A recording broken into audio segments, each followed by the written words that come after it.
Welcome back. સમાચારોમાં આગળ વાત કરીએ તો ગોધરા સિવિલ હોસ્પિટલના સત્તાધીશોની ગંભીર બેદરકારી સામે આવી છે। સિવિલ હોસ્પિટલના પાર્કિંગમાં જ મેડિકલ વેસ્ટનો જથ્થો જાહેરમાં ફેંકાયો। મોટા પાયે મેડિકલ વેસ્ટનો જથ્થો જાહેરમાં નાખવામાં આવતા સિવિલ સત્તાધીશો સામે અનેક સવાલો ઉઠ્યા છે। મેડિકલ વેસ્ટનો જથ્થો જે સ્થળે જાહેરમાં ફેંકાયો છે તેની સામે જ બાળકનું વોર્ડ અને ઇમરજન્સી વિભાગ આવેલા છે।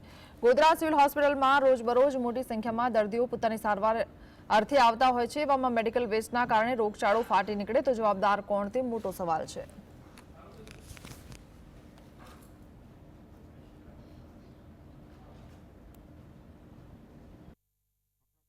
ભારે રોગચાળો ફાટી નાખવાનો પૂરી શક્યતાઓ છે।